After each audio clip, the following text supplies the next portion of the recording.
hope you had a good Thanksgiving. You know, and I hope you remember the Native Americans.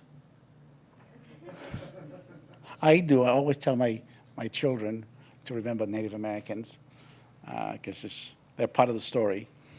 And anyway, I know it's getting dark, and we cannot wait to listen to what Rachel Hall has to say about this fascinating topic, an unusual topic. You know, one of the most exciting things for me at the Center for Global Humanities is we get to offer lectures like this, which are not the typical subjects people deal with. You know, you can't think of an academic department where these kinds of subjects get dealt with.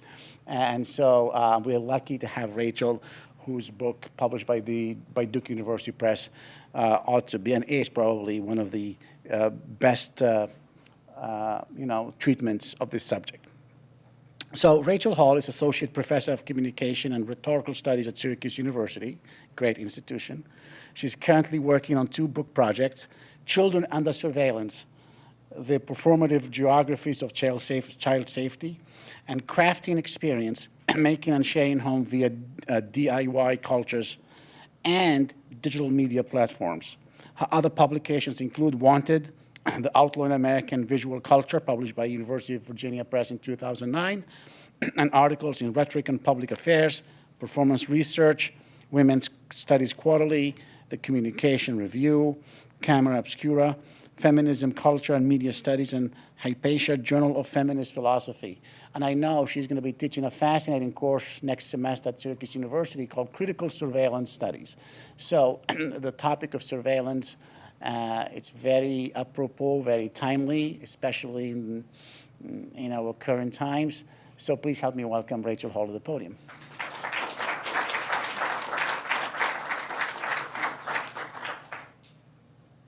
Thank you so much.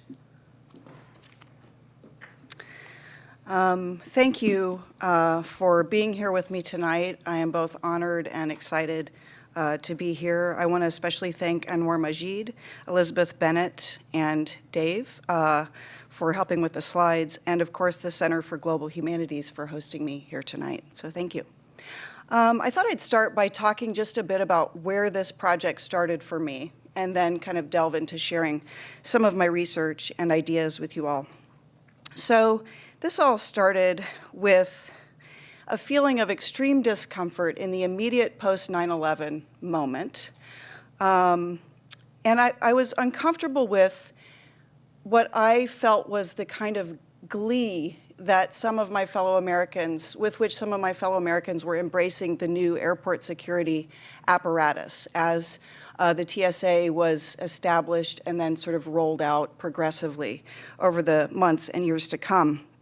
And I can only describe this glee as a kind of strange combination of self-importance, the self-importance of American exceptionalism, and the character that American exceptionalism takes on when a country feels that it is besieged. And if any of you are fans of Stephen Colbert, he has perfected portraying this bizarre combination of self-importance and fearfulness. And then also that mixed with what I can only call what felt like a kind of fascist zeal to submit to this new security apparatus, to submit to these new authorities of the Transportation Security Administration and the Department of Homeland Security. And I'll quickly share an anecdote from that time period, probably early 2002.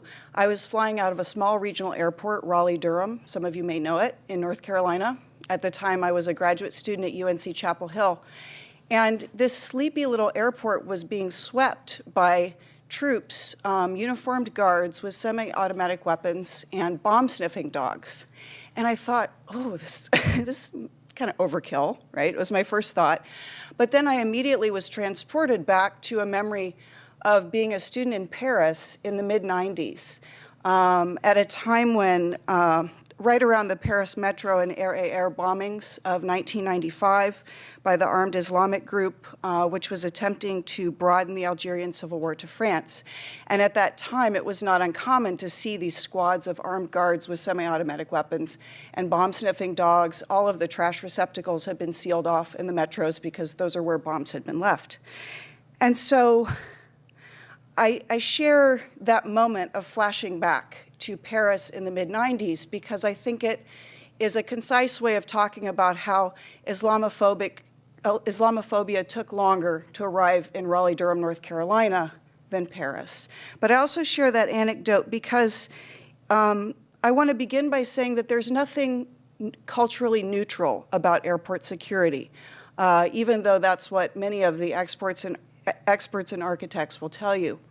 In fact, as we can see from that anecdote, templates for airport security were already in place and had already been established by decidedly Islamophobic security practices first developed in Israel and Europe, and then subsequently here in the United States.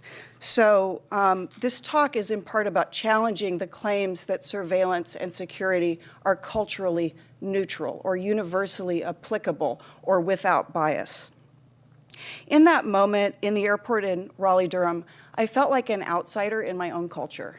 I felt estranged from these other Americans. I felt like I wanted to understand what was happening in this bizarre culture that I had found myself in. And I was especially concerned and worried about how collective emotional experiences were being channeled into support for the expansion of homeland and transportation security in a rather obedient and unquestioning way. But also, to be honest, I was just annoyed. Like many other passengers who had known air travel prior to 9/11, I was annoyed at the inconvenience, I was annoyed at being treated like a suspect, and I was bothered by the indignity of it all. And so out of frustration and anger, I started writing down observations about what I saw happening, how airports were changing, and also the feelings that were circulating in airports. And ultimately, that became the book that I will talk about tonight. I want to open my talk with the proposition that airport security is a performance. And when I say that, I don't mean we're faking it. I don't mean performance in the sense of a theatrical illusion, stagecraft, or performance as faking it. Rather, and you're probably familiar with that critique because that's the critique that rose to prominence in public discourse. So many pundits and cultural critics said, this is all a bunch of hoo-ha, right? This is mere window dressing. These are empty gestures. All of this stuff is just here to make us feel safer, but it's not actually doing anything. That's not the critique I'm interested in making here when I say that airport security is a performance. Rather, hearkening back to that experience of myself as a cultural outsider who felt a bit like an anthropologist, I understand it as a cultural performance in the sense of rituals as making culture rather than faking culture, right? So cultural performances, whether they're sacred or secular, are ways that groups come together and work through and develop and maintain and challenge their shared cultural values and norms. And that's the sense of performance that I want to embrace in my description and analysis of airport security. I call airport security, well, it's a performance. It's a performance of what? It's a performance of a global culture of risk management. And it's a global culture, and what I mean by that is that there's a kind of generic template that is exported around the world in a remarkably consistent fashion. That template is developed in very specific places like Israel, like Europe, like the US, but then it is transported all over the world as if it were universally applicable. And then what do I mean by risk management?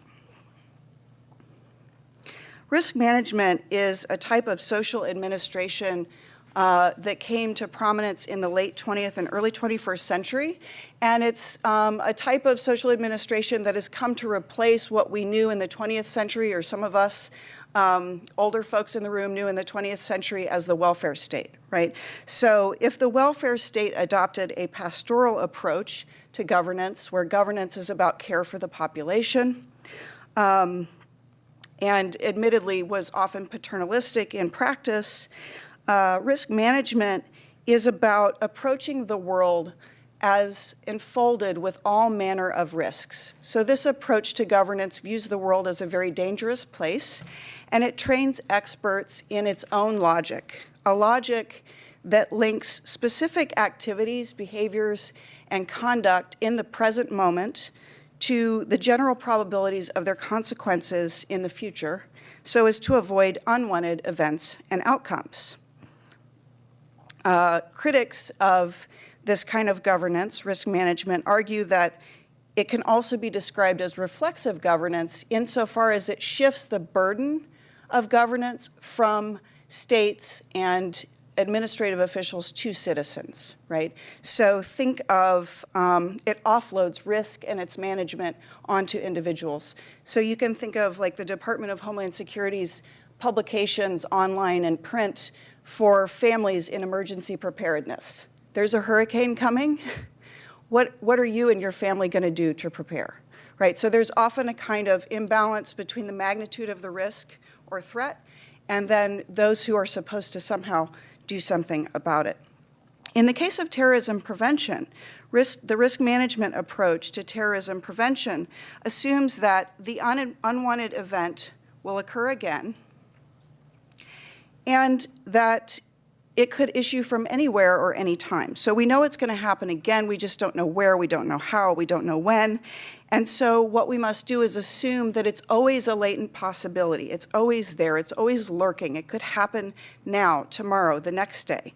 So what risk management does is it tries to bring the uncertainty of the future into the present moment of prevention. It tries to work on time by treating the airport as a space enfolded with the components of the next possible attack. More specifically, the way this is worked out in terms of the TSA's regulations and their use of surveillance technology is that the threat of terrorism is enfolded into passengers' bodies, their bags, their emotions, or intentions. And as such, then passengers and their stuff appear suspect, appear menacing, and require monitoring and inspection. Passengers must be seen through. They must be cleared for takeoff. Consequently, TSA screeners and surveillance technologies are marshaled to open up and flatten out passengers' bodies and their bags in order to demonstrate the absence of the threat of terrorism. In these collaborative performances, and they're collaborative because they're performances in which both TSA employees and passengers are engaged, in these collaborative performances of seeing and showing through, passengers and their belongings perform the symbolic labor of embodying the threat of terrorism so that it can be demonstrably managed. The cultural performance of risk management is then a means of repeatedly demonstrating to ourselves and symbolically enacting control over unwanted futures by verifying that the airport terminal or gates and the people and things found there are at least momentarily clear of the threat of terrorism. But how does one prove a negative? How does one demonstrate the absence of the threat of terrorism? Well, as most of you probably know from personal experience, we are invited to demonstrate our innocence in all sorts of quite particular ways. So what passengers bring to the airport, or in some cases don't bring to the airport, and how they interact with that stuff while they're there, how they respond to and interact with surveillance technologies, their facility or not with security protocol, their physical gestures and facial expressions, how passengers move and appear, their styles of comportment, how they carry and present themselves, their ability to blend into their surroundings. Passengers are not supposed to stick out or draw attention to themselves. Inconspicuousness is prized above all. And part of blending in means achieving the right energy, if you will permit me to use that new age language. So passengers should not show signs of nervousness or anxiety, which might mark them out as more suspect than their peers. In all of these ways, Passengers are not only demonstrating their innocence, but also being acculturated to this global culture of risk management and its norms and values. And so as we become more and more used to this new normal, it starts to potentially make sense for security bins to become advertising space, right? This is a very banal image, but that's the point. In the mid-1990s, anthropologist Marc Augé described the airport as a utopic non-place. And he was interested in how, at that moment, there was this sort of contractual exchange where a passenger could show proof of ID, maybe go through a metal detector, and in exchange, gain access to the departure gates. And he talks about the blissful anonymity and the momentary liberation that one felt in the duty-free shop, right? Liberated from the mundane responsibilities and moral obligations of everyday life. He describes the passenger milling about in the duty-free shop, awaiting departure, as occupying an unchallengeable position. But in the post-9/11 era, of course, unchallengeable is not an accurate description of air passengers who remain suspects so long as they remain within or near an airport, on an airplane, and on or near a tarmac. In place of the contractual exchange that Augé described in the mid-90s, we now have an elaborate ongoing performance of passenger innocence. Passengers endure the dull but continuous pressure of terrorism prevention as a performance without end, because the work of prevention is, of course, never done. It could always happen tomorrow, or the next day, or the day after that. In the words of Lisa Parks, much more than a non-place, the airport has become a vital place where security, technology, and capital collide and spur the U.S. social body to recognize its terrorizing interior. What makes airports vital in the post-9/11 era is the symbolic work that they perform. Security cultures of terrorism prevention invest tremendous energy and resources into producing compliant suspects like us, who queue up at the airport and wait to perform willing submission to security protocols and surveillance technologies, which turn their bodies and bags inside out in a manner that renders those bodies and bags readily and visibly distinct from terrorists, an expansive category that includes all of those people unfortunate enough to be suspected of or misrecognized as belonging to the group. In media representations of the war on terror, as brought to U.S. consumers by U.S. corporations, terrorism appears as a problem of opacity. Performed by the U.S. military and private contractors and documented by U.S. media corporations, opacity affects visualized bodies, geographies, buildings, or institutions as possessing interiors and thereby allude to realms beyond the visible. In so doing, opacity effects raise suspicion just by merely showing us something that is not totally visually accessible and immediately comprehensible to us. They communicate an objection to physical and psychological interiority, be it geographic or human, and they nourish a political culture of compulsory transparency in the citizenry at large through indirection. In the US and other nations in which the political leadership understands itself as besieged by the threat of international terrorism, public media spectacles of terrorist bodies and hideouts remind publics what's at stake if we do not adopt and uniformly submit to airport security regulations and surveillance technologies. Now, when I say that, I don't mean to suggest that US journalists who are part of producing these media spectacles are intentionally serving as agents of propaganda for the US government. Rather, what I do want to suggest is that some military, government, and media professionals share a way of seeing the world and its populations, which implies a global politics of mobility. I name this way of seeing the world the aesthetics of transparency. It wants to render the world safer and more predictable by ridding it of interiors and ferreting out all threats and secrets. It wants to see through surfaces and into holes. It wants to see past appearances to true intentions. It wants to predict and prevent unwanted futures by discovering the intent to do harm before it can be enacted or carried out.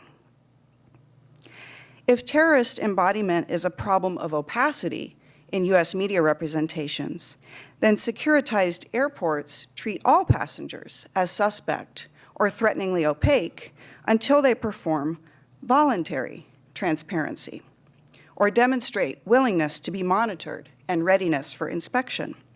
Transparency effects refer to attempts by the U.S. security state to demonstrably exclude passengers from the presumptive status terrorist by clearing their opaque bodies,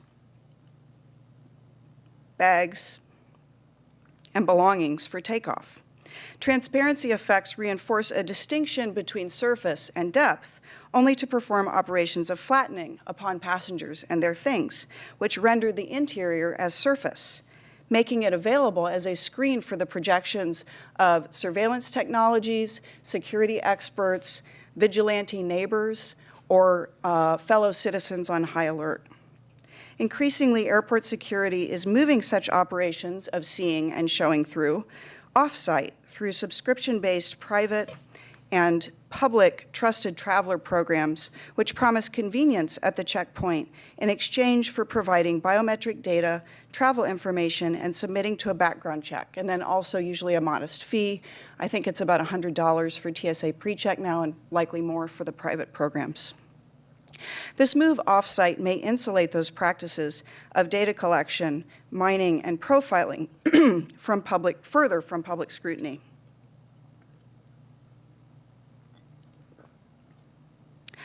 When I juxtapose images from the War on Terror with images of airport security, I do not mean at all to create some sort of equivalence between these two contexts, nor even to suggest an analogy. And I want to be really careful about that. I don't see any sort of equivalency between the prison camps and airport security apparatuses established in the name of the War on Terror and Homeland Security, respectively. And it has to be said that, of course, the airport security checkpoint lacks the threat of immediate physical violence that is there in interrogation and torture scenarios in extra-legal spaces like Abu Ghraib and Guantanamo Bay. Rather, I put these images next to one another because I want to try and show that they are united by a common visual strategy, which I have already called the aesthetics of transparency. It's an umbrella term that I'm trying to use here to allow us to see the connections between what I've called the transparency effects performed on passengers' bodies and bags in airports on the one hand, and the opacity effects performed on the bodies of enemies of the state in the context of the War on Terror in media representations on the other. But this networking of transparency and opacity is not an equalizer. It's quite the opposite. It marks the discriminatory way that various populations are treated within the global culture of risk management, and it marks the differential ways in which they appear to the eyes of Western security experts driven toward the creation of a more transparent world and more controllable populations, where transparency is culturally specific to the West, although, as I said, experts will tell you otherwise, and opacity is, in practice, often merely the appearance of difference, be it racial, ethnic, religious, cultural, or aesthetic, from Western ways of being and doing things. The cultural bias built into the aesthetics of transparency can be seen in the differential way that suspects are treated. Compliant suspects' presumed capacity to perform voluntary transparency, so people in airports, makes physical violence against their bodies seem both unnecessary and unacceptable. By contrast, non-compliant suspects' presumed incapacity or unwillingness to perform voluntary transparency rationalizes the performance of forcible transparency on them by torturers and interrogators. And I define forcible transparency as subjecting a non-compliant body presumed to be opaque to intensive questioning, duress, or torture in order to force the guilty part or bad intentions of the interior in the form of a verbal confession, actionable intelligence, or neutralization of the threat via the person's progressive mental degeneration. Non-compliant status need not be earned through demonstrated resistance to the U.S. military or security state, practices of racial, ethnic, religious, and risk profiling presume that some populations are non-compliant and categorically exclude them from participation in the collective, and I would argue coercive, project of risk management. I use the term asymmetrical transparency to name the discriminatory manner in which some populations are invited to perform innocence by opening themselves to inspection, as we see here on the left, and other populations are deemed incapable of performing innocence within this framework. And so we know that many of the prisoners at Abu Ghraib were innocent people that were picked up in street sweeping campaigns and without probable cause. Asymmetrical transparency refers to the uneven ascription of degrees of transparency and opacity to various global populations based on current symbolic markers that reflect a person's capacity to affirm life and a collective future. And so some of these characteristics or symbolic markers might be reflexivity, compliance, ability, flexibility, efficiency, tech savvy, and capital, versus those qualities that mark one out as excluded from that project, the project of risk management. So these exclusions might be based on race, ethnicity, citizenship status, nationality, religion, disability, dissenting behavior, inefficiency, lack of technological sophistication, and/or lack of resources.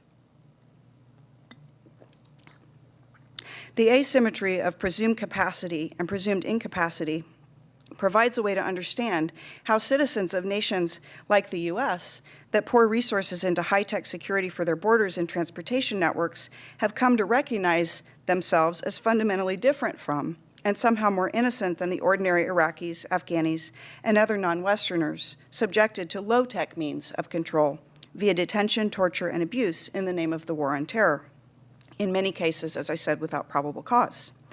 Further, I argue that charged distinctions between populations presumed capable of performing voluntary transparency and those presumed to be irredeemably opaque have enabled citizens of nations that prize security above all else to make the unprecedented shift to preemptive law at home and preemptive warfare abroad without inspiring serious public debate or effective political protest. These global asymmetries are replicated and reinforced in U.S.-authored media representations of the war on terror and airport security. U.S. media corporations position consumers as the privileged subjects of a mobile and virtual gaze of high-tech war. Consumers are addressed as exceptional in their technological sophistication and unrestrained mobility. The media consumers presume virtual mobility rather than his or her political power, guarantees and is proof of his or her privilege. And this privilege is premised, this privilege of mobility and unrestrained access is premised on the enemy's stillness via detention in the prison camps of the war and frozen by the frames of photography. So we can see asymmetrical transparency playing out in media representations in terms of the difference between how photography gets used and how CGI or computer-generated imagery gets used. Photography is used to connote opacity and promotes immobility as the proper treatment of the diabolically opaque, whereas CGI connotes transparency and enables the mobility of the visual consumers of the war. Photography is used to allude to the interiors of enemy bodies, cave dwellings, and prisons, whereas CGI is used to provide architectural models which render those interiors accessible to virtual tourism by consumers. The contrast between photographs full of details and empty or otherwise virtual spaces and geographies underwrites a global politics of vision and mobility that clings to the Enlightenment fantasy of seeing, knowing, and ultimately controlling the bodies and spaces thus surveyed. Within this imperial fantasy world, terrorist embodiment visually communicates the message that opacity will not be tolerated. And so we see this, as many of you will remember, in the media images of Saddam Hussein's medical inspection upon capture, right, which was this kind of display of Western prowess, science, and rationality, but also very much participates in what post-colonial scholars Stam and Shohat have called the animalizing trope of empire, or the ways in which colonial subjects are treated as akin to animals. And we saw that enacted here. And his hideout, of course, was referred to as a spider hole and a rat hole in media coverage, which is part of that animalizing trope as well. At the time of Hussein's capture, CNN published a special report online which offered an interactive reenactment of the capture.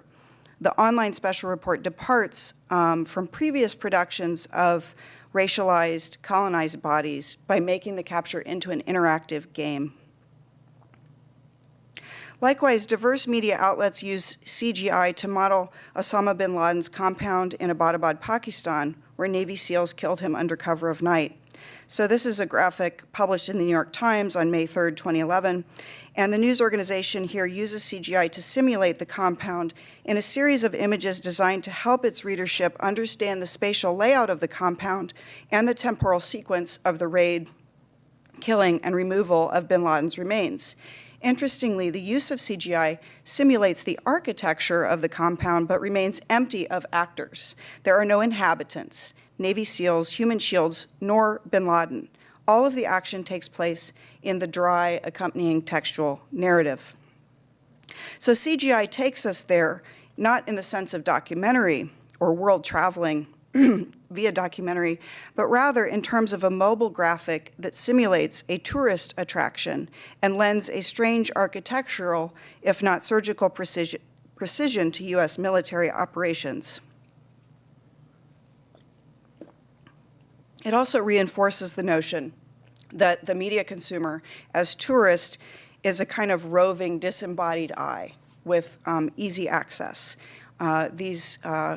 As I probably don't need to tell you because you're already thinking it, these graphics resemble video games, right, or virtual environments where the user gets to move about at their will. CGI has also been used to clear coat the objectionable and or extra-legal sites established in the name of prosecuting the war on terror for an audience of U.S. citizens. Consider this informational video available on the government-run Guantanamo Bay prison camp website. First, CGI is used to map the world as menaced by the threat of terrorism from the all-knowing perspective of U.S. security experts, thereby visually justifying the existence of prison camps like Guantanamo Bay. Second, the technology is used to create the appearance of an open and therefore purportedly democratic institution into which we, the viewers, are invited to appear. In this manner, the aesthetics of transparency lend a democratic veneer to sites where radically undemocratic practices thrive. Within the context of the video, the thin yellow frame creates the transparency effect of giving the viewer a window through which to view the closed institution. The combination of CGI and photography efficiently communicate these prisoners, not the institution, are opaque. And the fact that they have our backs to us helps communicate that message. The yellow frame also says, "We have nothing to hide, come right in."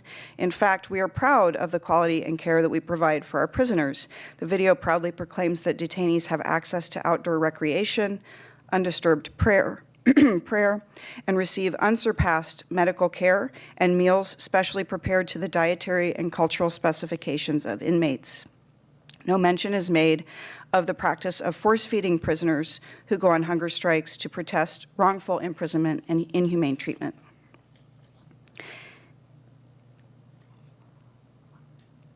Media depictions of terrorism as a problem of opacity have also been used to communicate a moral argument for quiet submission to new airport security regulations and surveillance technologies. And some of you may remember the infamous underwear display that made the rounds after Umar Farouk Abdul-Muttalib's nearly successful attack on Northwest Flight 253 from Amsterdam to Detroit on December 25th, 2009. This and many other publications treat this story in a gendered and sexualized manner. So the terrorist body is emasculated and publicly shamed in a way that moralizes voluntary transparency. ABC News, who put together this exhibit, depicts the would-be terrorist arguably as a kind of grossly undisciplined woman here, right? Some of the resonances here are with the female grotesque. In the photos, the suspect's briefs have been turned inside out to reveal a packet of explosive powder sewn into the crotch. And the way that this stuff has been ripped apart and opened up and photographed and lit by government officials communicates a very deliberate process and an endeavor to publicly display and communicate the forensic authority of those government officials vis-a-vis the terrorist body and the terrorist's abject degradation in the face of that authority. Now, when we see displays of the terrorist grotesque, as I would call this, and displays of spectacles of terrorist embodiment in the media, there's often a communication of threat toward the terrorist body or the prisoner's body in this case. And in the immediate context of that coverage, the threat seems to be exclusively trained on here Abdul Muttalib, right? But the coverage and these media spectacles, which communicate a threat of force, may later be indirectly referenced in a manner that actually extends that threat outward until it includes the public at large. And here's what I mean. In the immediate aftermath of this attack is when we saw the rapid installation of full body scanners at airports across the US and later across the world. And full body scanners were presented as the security solution that would have stopped Abdul Muttalib before he got on his flight. And the promotion of the new technology invited, at least implicitly, comparisons that hail U.S. media consumers to perform good global citizenship, which is imagined in comparison to this terrorist grotesque as less voluminous, less dank, less dirty, as a flattened, transparent body. The exhibit presumes the media consumer's difference from and moral superiority to the opaque and grotesque body on display, even though the body's not within frame here. And by portraying the would-be terrorist according to the conventions of the female grotesque in particular, the exhibit implicitly invites U.S. and other Western media consumers to distinguish themselves from this contemptuous figure by rendering their own bodies less grotto-esque, by opening themselves up and flattening themselves out. And indeed, full-body scanners were proposed as the solution to the threat of plastic explosives and promised to clear passengers' bodies by rendering transparency effects upon them. Imaged by the new surveillance technologies, compliant suspects' bodies appear as flat, hollow, or otherwise unadorned or unmodified outlines. Media discourses domesticated this new technology by reference to the norms of U.S. media, consumer, and popular cultures, which celebrate Euro-American standards of beauty, health, and fitness. Consider a graphic entitled "Technology That Might Have Helped," published by the New York Times 2 days after the failed bombing of Flight 253. The graphic pictures the images produced by X-ray backscatter and millimeter wave screening machines, respectively. In addition to showing readers the difference between the images produced by the two types of technology, the Times describes the differences in terms of older visual technologies with which the reader is already familiar. So a chalk outline, a fuzzy photo negative. But also the images themselves are maybe vaguely reminiscent for media consumers of familiar media images from other contexts. So the figure on the left with the spindly fingers and the elongated head perhaps resembles an alien from a mid-century sci-fi film, right? And the sleek metallic figure on the right perhaps is reminiscent of the star robot in Fritz Lang's Metropolis. In these ways, the strange becomes familiar, and the new seems somehow less threatening. Full-body scanners examine the rough outlines of the passenger's anatomical form in order to identify objects against bodies or forms that aren't traditionally part of the human physique. Of note here is the use of the term traditional to describe the human physique in the singular. Like whiteness or heterosexuality, transparency claims the ground of neutrality, or what is normal, while in fact, the transparent body desired by the security state is not neutral or normal, but more accurately, normate. Disability studies scholar Rosemary Garland Thompson coined the term normate to refer to what is understood as the generalizable human being, or that body type, which is thought to be normal. But what's normal anyway? And what does it look like? In the context of post-9/11 security cultures, the appearance of normalcy takes on the characteristics of transparency, defined as that which we do not see or notice, as opposed to those signs of bodily difference from the norm, which register visually in the form of stigmata. A generalizable body type provides a standard of transparency, which makes it possible to efficiently clear those passengers whose body types conform to the norm. Of course, it causes problems for those passengers whose body types do not conform to the norm. In addition to the how-to graphics, U.S. public discourse further domesticated the checkpoint and full-body scanners and the alternative of a physical pat-down via gendered and sexualizing scripts of being seen through as a form of romantic love, attraction, or repulsion. This pattern was true even of organized protests, which stayed narrowly within the frame of a sophomoric sexual privacy critique. In doing so, these discourses frame the new technologies as yet another opportunity to succeed, or tragically fail, at attractively imaging one's body for the male gaze.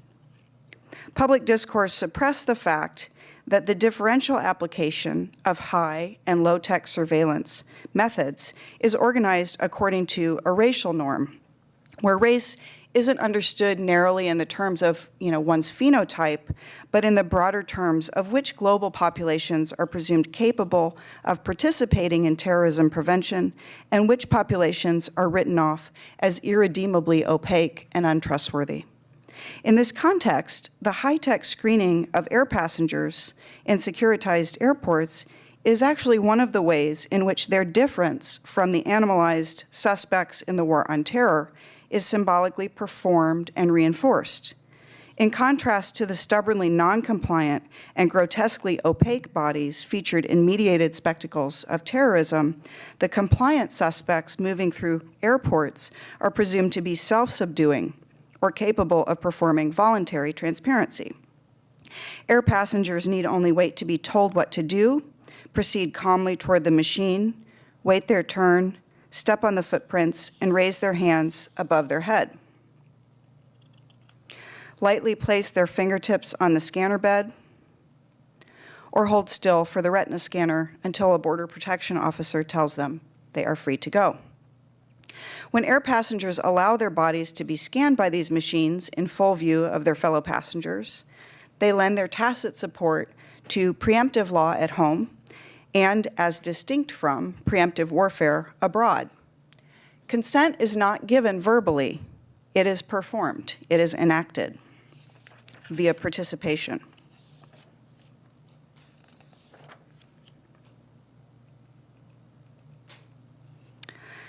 As the events of 9/11 recede further into historical memory, and I know there are many folks in the audience tonight that have no conscious memories of air travel pre-9/11, performances of voluntary transparency have been elevated to a mode for producing social distinction.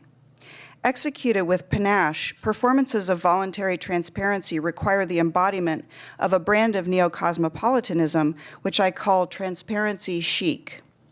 Those who practice transparency chic appreciate the value of the aesthetic value of transparency, arm themselves with sophisticated mobile consumer electronics as so many signs of their tech savvy, and view airport security screening as one among many of the opportunities for performing their class distinction from the masses.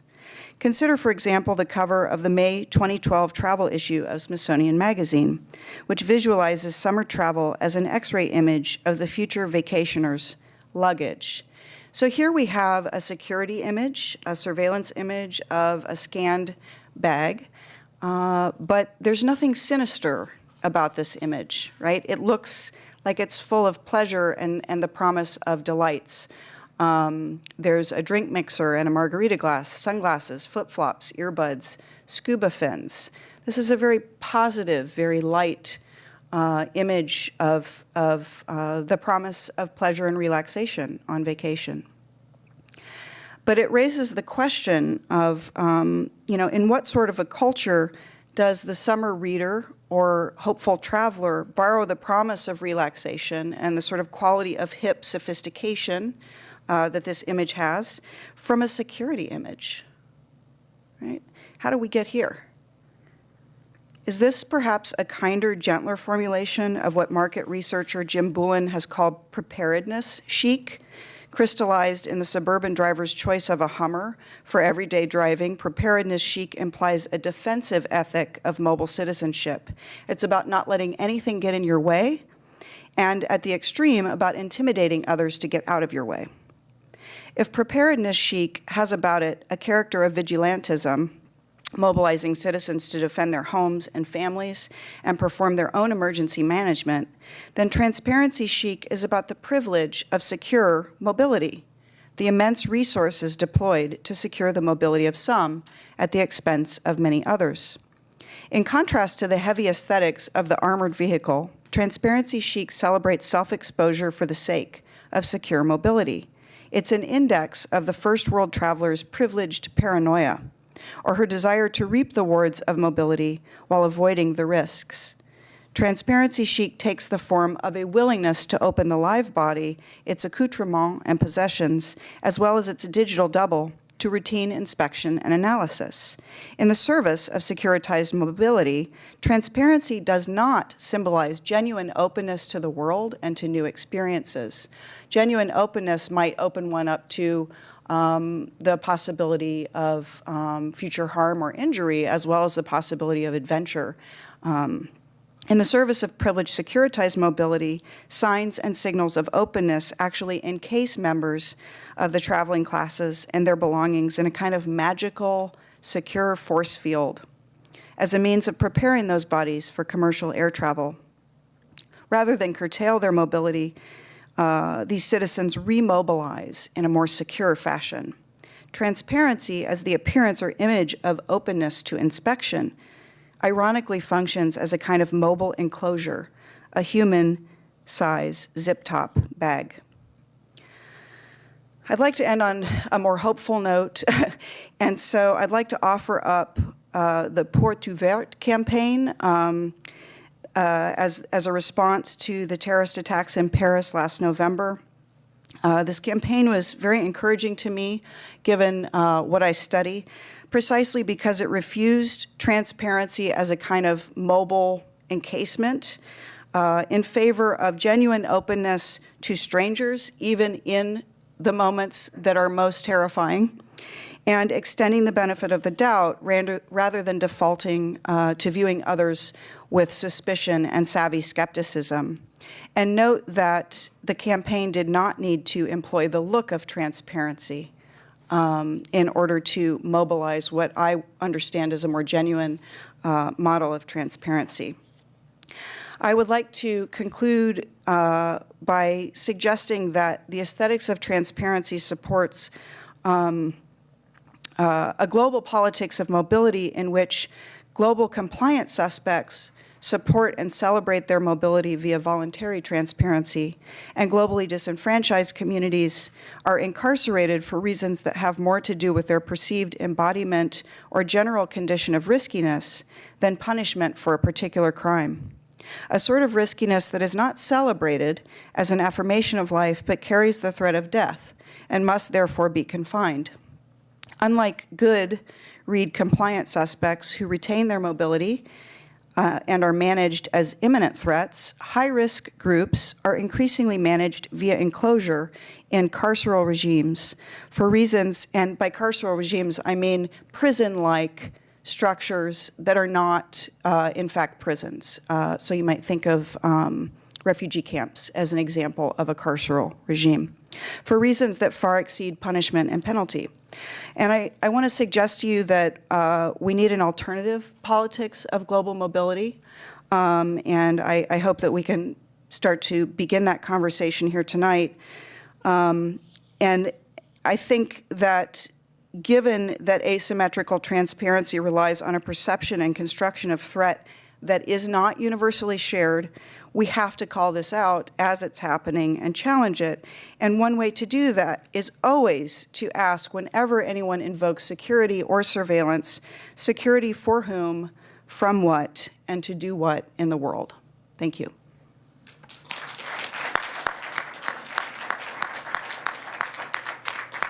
There's a microphone here, so if you have a question, please get the microphone first. Let's see, we have a student question right over here. Hi, lovely Hi. speech, thank you. Thank you. I know that you briefly touched on the TSA pre-check, and my father actually, who's Egyptian, wanted to get it done. He's also American, and you're right, it's like $100, and they do a concrete background check on him. And I was wondering, what issues do you see posed by the TSA pre-check in terms of people who might not be trustworthy, who could still pass a background check? Oh, am I concerned that it's an actual loosening up Right, of security? right. I'm not. Of course, as you may have gathered from the tenor of my talk, my primary concern is not security above all else. I think I'm actually concerned that that shift means that more data is voluntarily handed over, collected, and becomes virtually permanently accessible for data mining. That concerns me because practices of data mining allow you to find, often can allow one to find whatever it is that they are looking for. So if you have all of these data points and you filter those data points by a particular search, it's going to organize the information in a way that answers to the search that you've created. And so I actually think that this is potentially a threat not just to individual privacy, but is a further move toward the sort of preemptive law and the sort of preemptive criminalization. It's a further step in rendering us all suspects. And I'm really concerned about that. And I see that as a fundamental shift in U.S. and potentially international law, where there is no longer a presumption of innocence. And I'm troubled by that. So, I'm sure there are people you could talk with about what are the trade-offs security-wise. But the TSA and the DHS seem to be investing more resources in this data collection and becoming more interested in that than in sort of managing the materials and bodies that are physically moving through airports.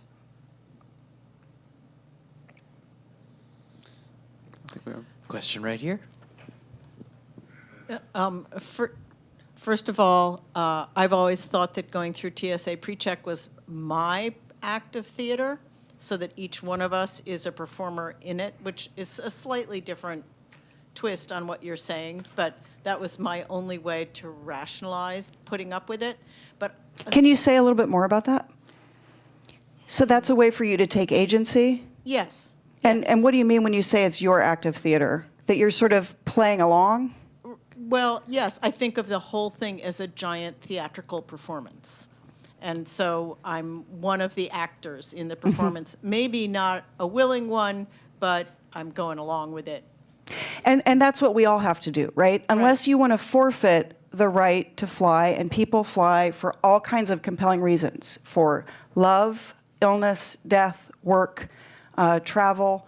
We all have compelling reasons to fly. And so, if you don't play along.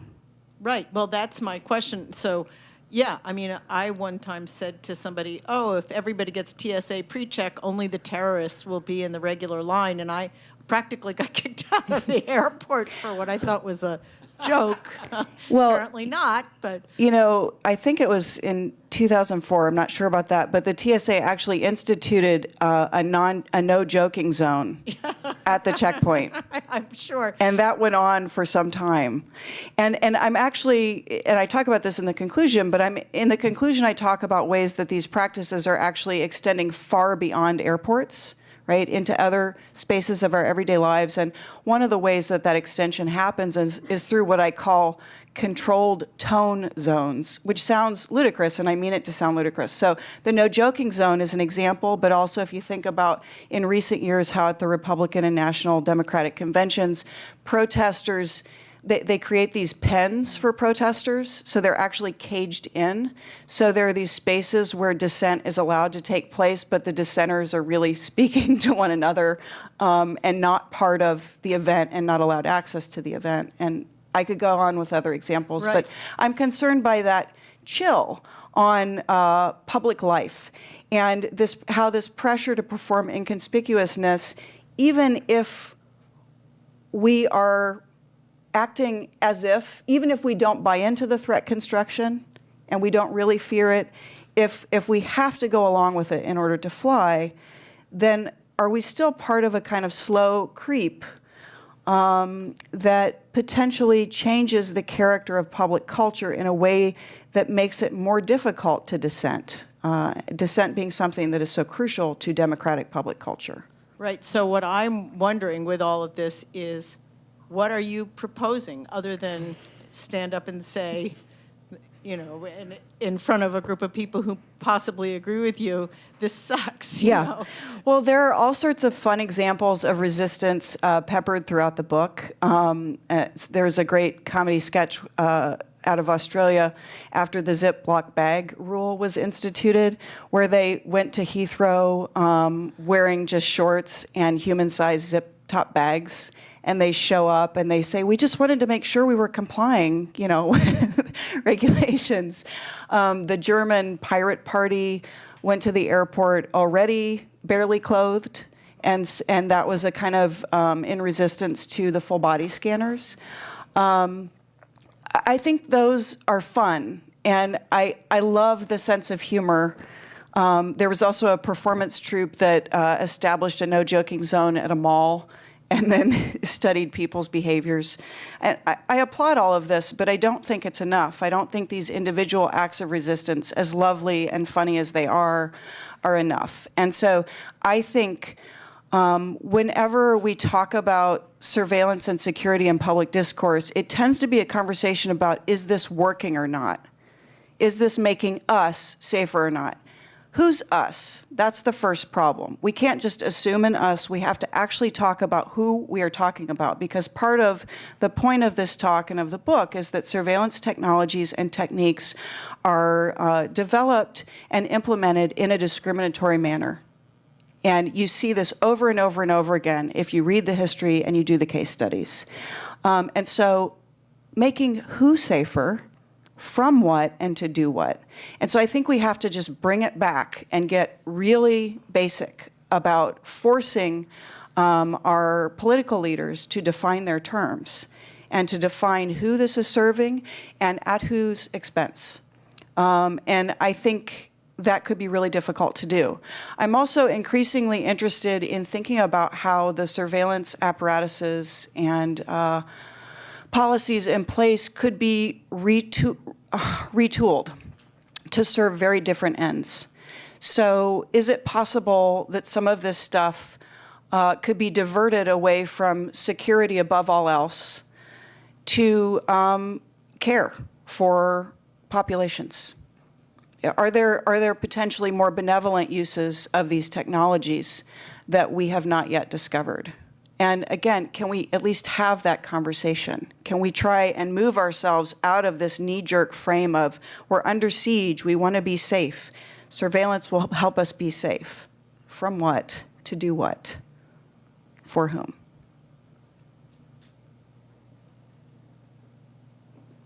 There are no more questions. I'll ask the final one.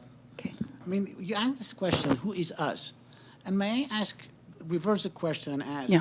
who is they? Yeah. In terms of Who is foisting this on the American people? Who is Great who question. Is a they? Great question. Great question. It's partly foisted on us, and we partly ask for it. So I understand airport security and some of the other related stuff that's happened since to be characterized as like this knot of coercion and consent.